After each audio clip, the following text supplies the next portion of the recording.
Light आगे कर दो, इसको रहने दो।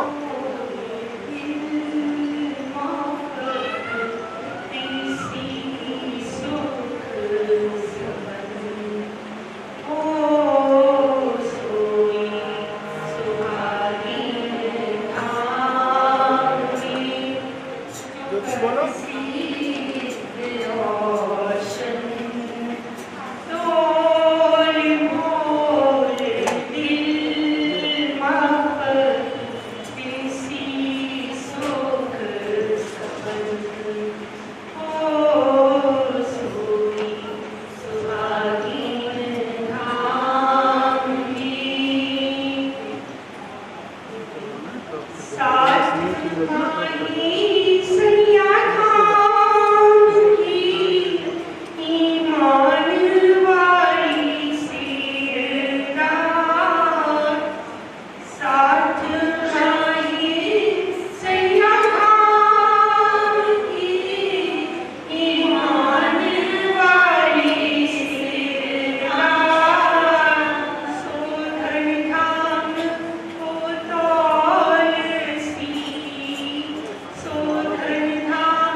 श्री चंदन पुष्प विराजे सुन सर्व महावारी छाजे श्री पियाजी ने भूल कीजे पैर पैर मूल स्वरूप लीजे जो कोई वास नहीं करे मूल स्वरूप से निकाले नजर नहीं कोई सुखिन समान अंगना को तोड़े कुर्बान अंगना को तोड़े कुर्बान बोलो श्री प्राणनाथ प्यारे बोलो श्री सतगुरु महाराज की सभी सुंदर साथ मिलकर से ताली बोलेंगे श्री प्राणनाथ प्यारे की श्री प्राणनाथ प्यारे की श्री सतगुरु महाराज की श्री सतगुरु महाराज की श्री निजानंद स्वामी की श्री निजानंद स्वामी की श्री निजानंद संप्रदाय की श्री निजानंद संप्रदाय की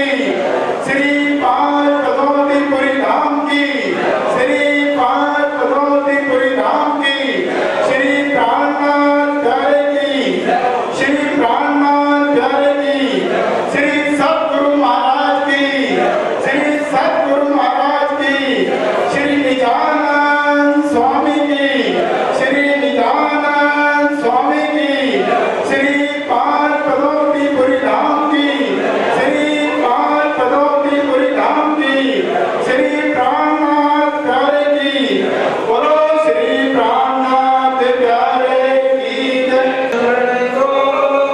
करो सुप्रेम प्रणाम अशुभरण मंगल करण नवी श्री देवचंद्र जी नाम श्री प्राणनाथ निज मूलपति श्री महराज सुनाम तेज कुंवर श्यामा जुगल को पल पल करो प्रणाम श्री प्राणनाथ तुम सत्य हो तुमसे जगत जहान मैं अधीन करनी नहीं पिया महाग्रह किया पिया महाग्रह किया चर्चा प्रारंभ होत है सुनो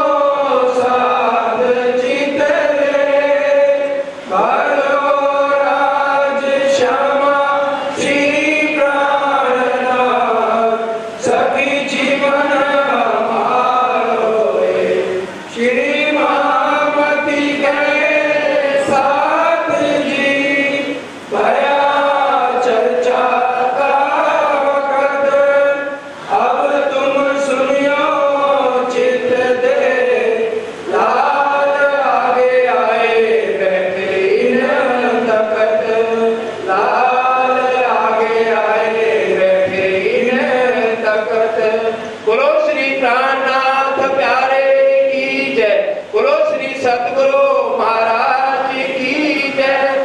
सातों मठ के कहे सन्यासी बोले सबे विचार उपदेश बोध दीक्षा अपनी कही सो देखो तोल निर्धार सो देखो तोल निर्धार खट दर्शनी बोले तबे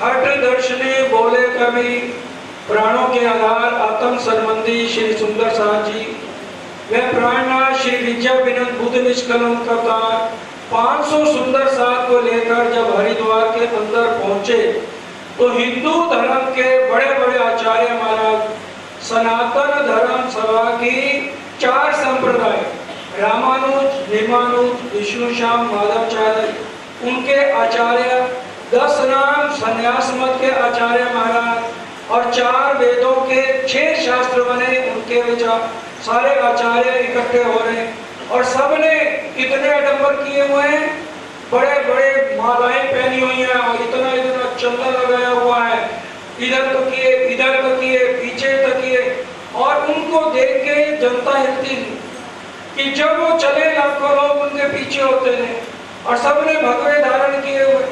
श्री जी साहब सफेद धोती, सफेद कुर्ता और 2 मालाएं, एक बिंदी लाल रंग की और सिर पे सफेद रंग की पगड़ी। अब जब ये देखा कि इनकी पोशाक तो साधुओं वाली लगती नहीं, तो सबके दिल में ये संशय आ गया, कहीं ये औरंगजेब के भेजे हुए तो आदमी नहीं है, क्योंकि मौलवियों ने उसे बता रखा था कि यही समय है। अब प्राणनाथ जी के अंदर सारी शक्तियां विराजमान है और श्री जी साहब, प्राणनाथ जी ने ही तो सारी शक्तियां दे रखी श्री जी साहब को और महामती का खिताब मिला हुआ। अब जब उन्होंने अपना डेरा जमा लिया और चर्चा शुरू कर दी, अब जितने भी शिष्य थे वो जा जाकर चर्चा सुन रहे हैं।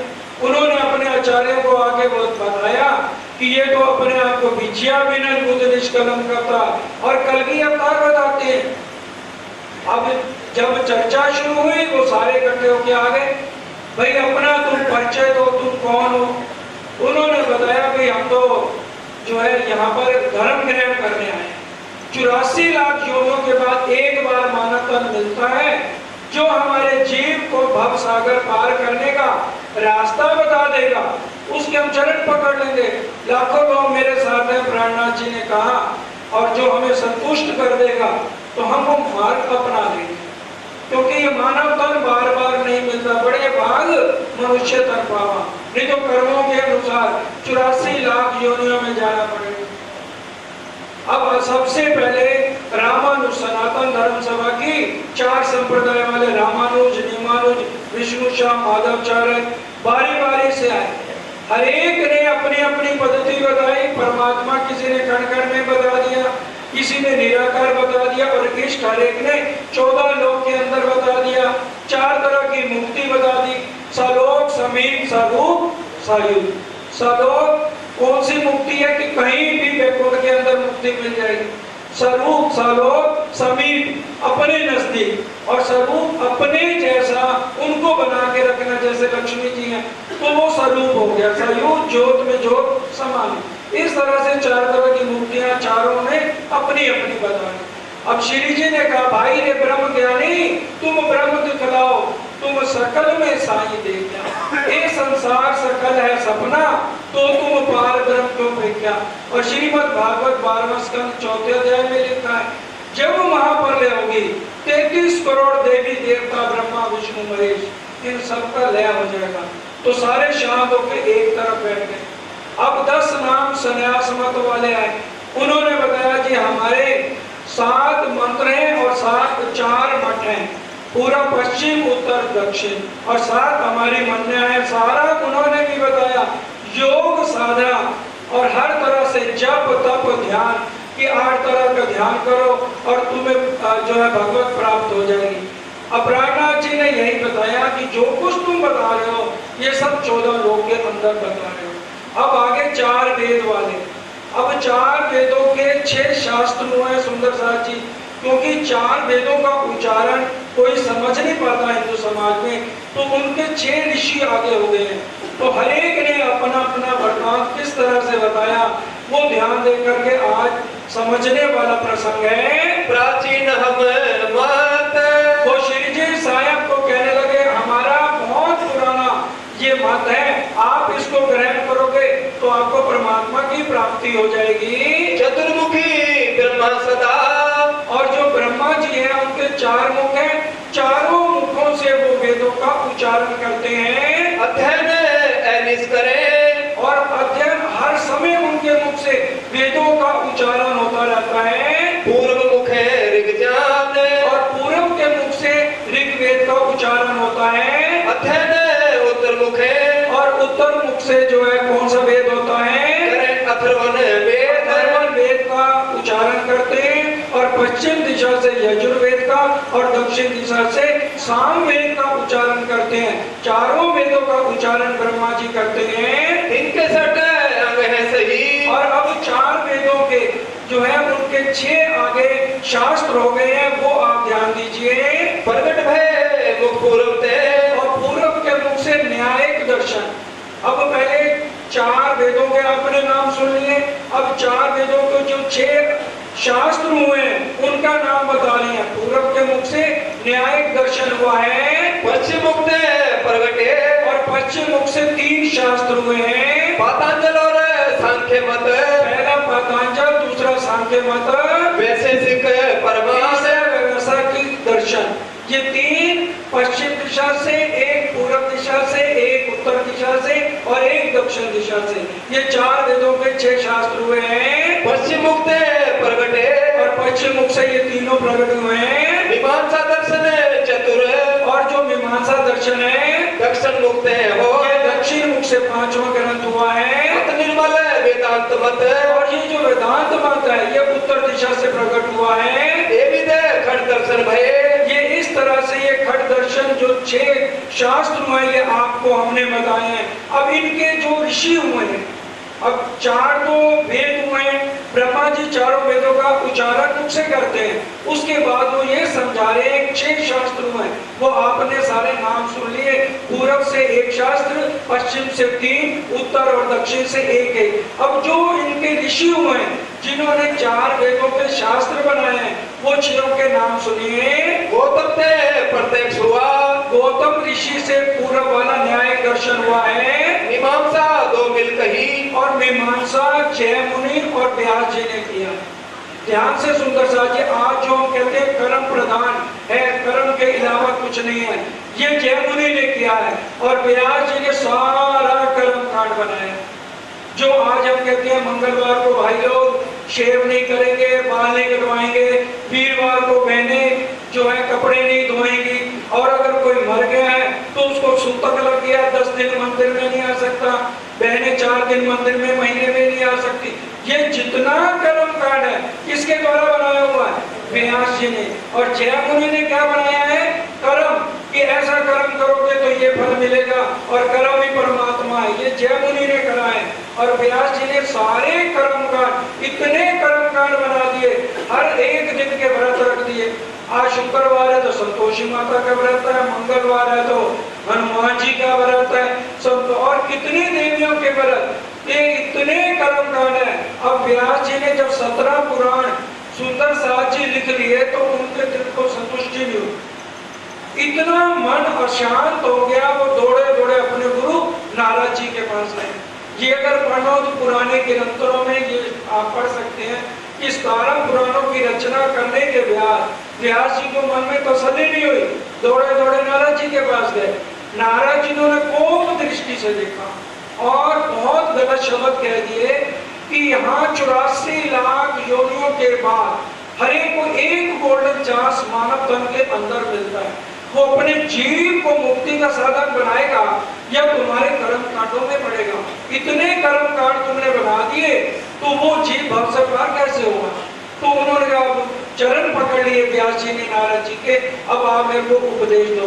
तो उन्होंने श्रीमद् भागवत लिखने के लिए कहा, तब उनके मन को शांति मिली। इस तरह से जयमुनि को जब नारद जी ने उपदेश दिया तब जाके उनके मन को शांति हुई। और क्योंकि जयमुनि के द्वारा, व्यास जी के द्वारा ही कर्म कांड की रचना करी गई थी। कपिल देवते सांख्य है, और कपिल ऋषि जो हुए उनसे सांख्य दर्शन हुए हैं, पातांजल मत शेष, पातांजल से शेष मत हुए हैं, करण देव वैसे से कही, और करण देव ने वैशेषिक मंत्र कहा है, शिव वेदांत उपदेश, और शिव जी ने वेदांत पक्ष बोला है, न्यायिक दर्शन की। अब न्यायिक दर्शन जो पूरब के मुख से हुए, और इसके कौन ऋषि थे? गौतम ऋषि थे। वो अब क्या कह रहे हैं, ध्यान से सुनिए, क्योंकि आज अभी कल भी सुंदर साथ कह रहे थे हमें तारतम लेना, तो वो जो नए साथी हैं वो ध्यान देकर सुने समझे। हम अपने देवी देवताओं को छोड़ के प्राणनाथ जी के चरणों में क्यों आए? क्योंकि आज देवी देवता तो हमारी शरीर की सारी इच्छाएं पूरी करते हैं, उनको छोड़ के प्राणनाथ जी के चरणों में किस लिए आए? क्योंकि सिर्फ प्राणनाथ जी ही हमारे जीव को मुक्ति दिला सकते हैं, इस आवागमन के चक्कर से छुड़ा सकते हैं। आज वो प्रसंग अभी आपके सामने आएगा। माया जीव ईश्वर त्रय। अब ये गौतम ऋषि क्या कह रहे हैं? माया, जीव और ईश्वर इसके अंतर स्थूल के अंदर रहते हैं, भिन्न अनाद सुहाय, और ये अनादि है, इनका कभी कभी भी नाश नहीं होता, ना माया का, ना ईश्वर का, ना जीव का। 21 प्रणालिका और 21 प्रणालिका है वो दुख की है, खुद अपने मुख से बोले 21 प्रणालिकाएं दुख की हैं। और हर इंसान के अंदर 21 प्रणालिका स्थूल शरीर के अंदर रहती हैं। नाश होए तब सुख को, श्री जी ने क्या कहा, फिर तो नाश हो गया सुख का, इंसान को सुख कब मिलेगा? तुम अपने मुख से कह रहे हो 21 सीढ़ियां इस स्थूल शरीर के अंदर रहती हैं। श्री जी कहते हैं फिर तो सुख इंसान को मिल ही नहीं सकता है। ईश्वर जीव विनाश है, और आप ईश्वर जीव को विनाश कह रहे हो। 21 सीढ़ियां कही, और 21 सीढ़ियां जो बता रहे हो 20 हो रहे, वो तो सारी दुख की है। तो तुम्हारे अंदर पाना तान है, ये तुम्हारे अपने ही संशय नहीं मिटे, तो मेरे को क्या समझाओगे?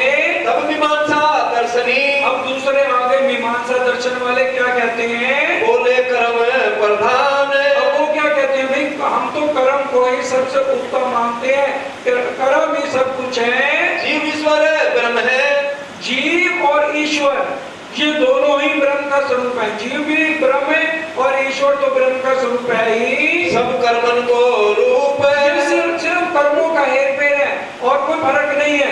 जब जो जीव उत्तम करता है, उत्तम कर्म करेगा, तो हम उसको ईश्वर की उपाधि दे देते हैं। श्री जी बोले प्रसन्न तब, श्री जी ने कहा आपकी बात मैंने अपने हृदय में रख ली, बस मेरी एक शंका है, वो आप मेरी निवारण कर दो। ब्रह्मखंड स्वरूप है, ब्रह्म तो अखंड है, उसका कभी भी नाश नहीं होता और वो स्थिर है। कर्म का हमेशा उसमें संशय रह जाता है, कर्म के अंदर भ्रम रह जाता है। जैसे एक बच्चे ने परीक्षा दी, बहुत बड़ा सारी रात पढ़ा, माँ बाप पूछे हाँ बेटे मेरिट लिस्ट आ जाएगी, कहता पता नहीं, देखो पेपर तो दिया है, रिजल्ट क्या कहता है। तो उसमें संशय आ गया, भ्रम आ गया, जो बच्चे ने कर्म किया।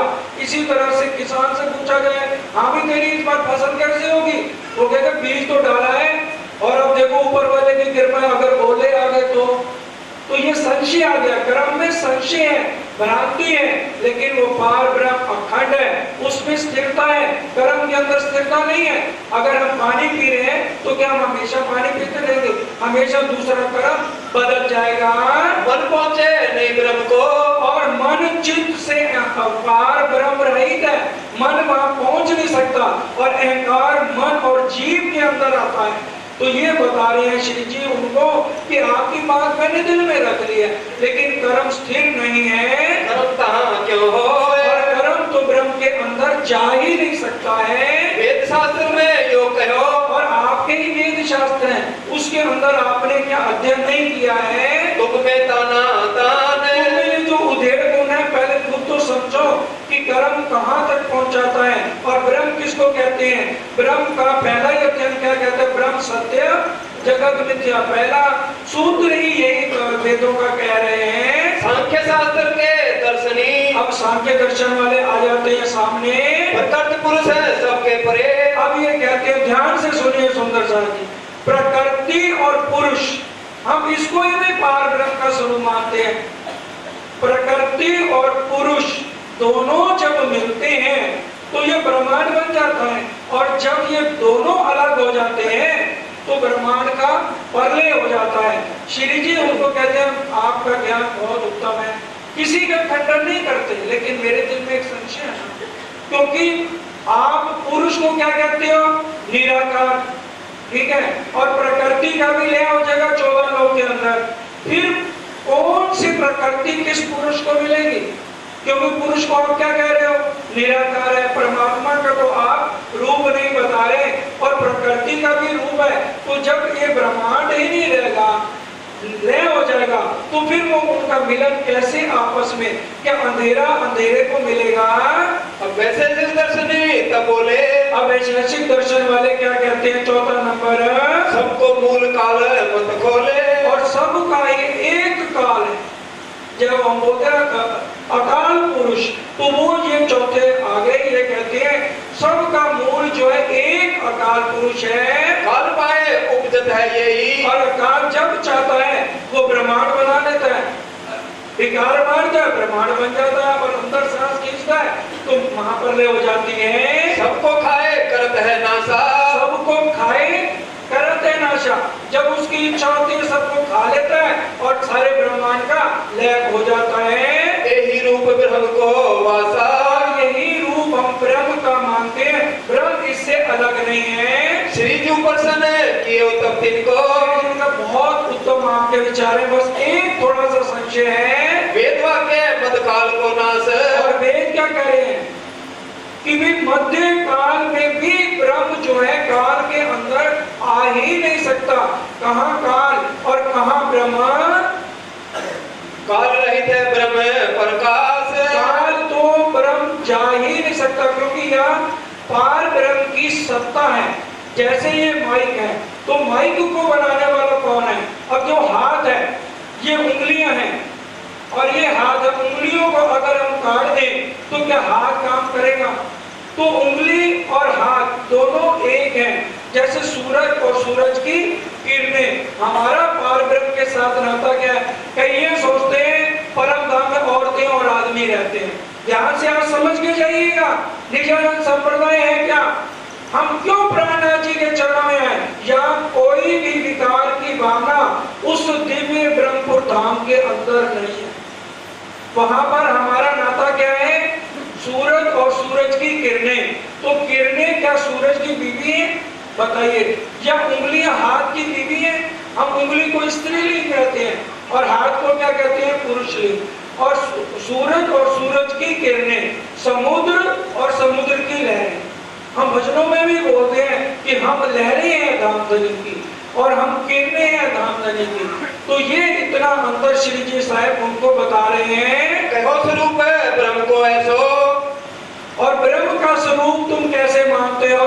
तुम तो कह दो सब लिख जैसो, बोलो श्री प्राणनाथ प्यारे की। ध्यान दीजिए, आज किसी की भी नजर प्राणनाथ जी से नहीं हटनी चाहिए। अब श्री जी क्या कह रहे हैं? तुम ब्रह्म का स्वरूप सबलिंग जैसे मानते हो। ये ब्रह्मांड किससे बनता है? अव्याकृत और सबलिंग के साथ मिलकर बनता है। अव्याकृत क्या है? अक्षर ब्रह्म का मन है, और सबलिंग क्या है? अक्षर ब्रह्म का चित्त है। इत अक्षर को बिलस्यो मन, 5 तत्व 14 भवन, यामे महाविष्णु मन, मन मन ते त्रैगुण, ताते तिरचर सब उत्पन्न। लेकिन अव्याकृत से ये ब्रह्मांड तो बन गया, इनमें चेतन शक्ति कहां से आती है? हाँ जी, कौन बताएगा? ये जो ब्रह्मांड बनता है, इसके अंदर चेतन शक्ति कहां से आई है? नानोवैज्ञानिक सबलिंग से। जो ये ब्रह्मांड बनता है, उसके अंदर चेतनता कहां से आती है? सबलिंग से। अभी श्री जी क्या कह रहे हैं? तुमने पार ब्रह्म को सबलिंग जैसे समझ रखा है क्या? सबलिंग से चेतन शक्ति इस ब्रह्मांड में आ जाती है, लेकिन पार ब्रह्म सबलिंग नहीं है। पार ब्रह्म अव्याकृत और सबलिंग से अलग है। अक्षर ब्रह्म के 4 भाग है, अव्याकृत ब्रह्म, सबलिंग ब्रह्म, केवल ब्रह्म और सत्स्वरूप ब्रह्म। इस ब्रह्मांड का बनना मिटना किससे होता है? अव्याकृत और सबलिंग से। तुम पार ब्रह्म को सबलिंग के साथ कैसे मिला करके आपस में खिचड़ी बना रहे हो? पार ब्रह्म अखंड सदा चेतन है, और यहाँ जो चेतन शक्ति आती है उसका विलय 14 लोक के अंदर, वो शक्ति वापस सबलिंग में चली जाती है। तब बोले पतंजल ज्ञानी, तब पतंजल ज्ञानी सामने आए। व्यापक ब्रह्म सकल मद जानी। वो कहते हैं हमारा तो एक ही असूल है, हम तो सब जगह पार ब्रह्म का स्वरूप मानते हैं। यही भवन है ब्रह्म को लेखो, ये सारा ब्रह्मांड ही ब्रह्म का ही तो है। फिल्म है 8 अंग लेके। वो कहते हैं 8 अंग जो हमारे हैं ना, उनको छोड़ के 9वां अंग ले लो चक्र शोधन का। अगर तुम उसको नाड़ी चक्र शोधन करोगे तो अंदर से आवाज आ जाएगी, मैं ही पार ब्रह्म हूँ, अहम ब्रह्मस्मि। अब प्राणनाथ जी क्या कहते हैं? आपका ज्ञान सबसे उत्तम है, बस एक संशय थोड़ा सा है। ब्रह्म सच्चिदानंद स्वरूप है। भाई ब्रह्म क्या है? सद चित आनंद। अगर ब्रह्म सत्य है तो जगत क्या है? जड़ है। अगर ब्रह्म सत्य है तो जगत जड़ है। अगर वो चेतन है तो इसका नाश हो जाना है। आप अगर श्रृंगार में भी पढ़ेंगे ना, परिक्रमा में पढ़ेंगे, उसमें क्या लिखा है? अगर यहाँ पर कोई चेतन चीज भी है तो उसको आप जड़ समझो, और परम धाम के अंदर कोई जड़ भी है तो उसको आप चेतन समझो। इच्छा रहित ब्रह्म माही और पार ब्रह्म जो है इच्छा रहित है, और यहाँ पर इच्छाएं कभी खत्म भी नहीं होती। हम भजनों में भी बोलते हैं, इच्छा न बंदनिया होंदिया न पूरिया, कोशिशा हजार करे रहती और दुनिया, चाहना कभी किसी की पूरी नहीं होती। और पार ब्रह्म के अंदर इच्छा उपज खपत तामे कछु नाही, और वहाँ उपजना खपना अजा जी, वहाँ कुछ भी जा नहीं सकता है।